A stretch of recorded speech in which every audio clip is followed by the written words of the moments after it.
అంటే నేను ఎప్పుడు ఒక 2 విషయాల్లో బ్యాటిల్ జరుగుతుంటుంది చిరు సార్ హెడ్లో.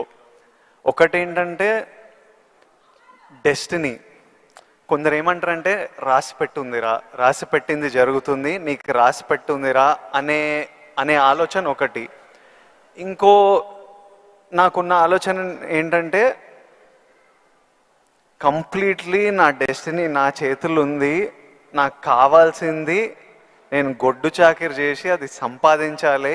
ఎవ్వరు మనకు చేసేటోళ్ళు లేరు, ఎవ్వరు చూసేటోళ్ళు లేరు. ఎట్లయినా మనం చేసి మనకు కావాల్సింది మనం సంపాదించుకోవాలన్నది. సో ఈ డెస్టినీ అనేది ఉందా లేకపోతే కంప్లీట్లీ మన ఓన్ శ్రమన, ఇది నాకు ఇప్పటిదాకా ఫుల్ క్లారిటీ అయితే లేదు. దీని మీద మీ థాట్ ఏంటి? డెస్టినీ అనేది ఎక్కడో ఏవి లేదండి. ఆ డెస్టినీ క్రియేట్ చేసేది కూడా మనమే.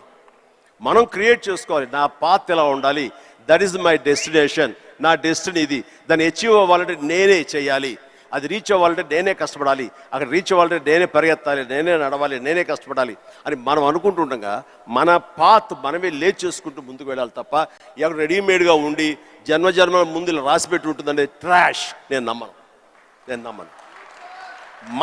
మనం సాధించుకోవాలి. మన భవిష్యత్తుకి మనమే ఇంజనీర్స్, మన భవిష్యత్తుకి మనమే నిర్మాతలం. ఎస్, మనమే ఆ డెస్టినేషన్ అన్నది, ఆ డెస్టినీ అనేది మనమే ఏర్పాటు చేసుకోవాలి. మనం ఏర్పాటు చేసుకుంటేనే అక్కడ ఉంది అది. ఇంకోటి, ఇప్పుడు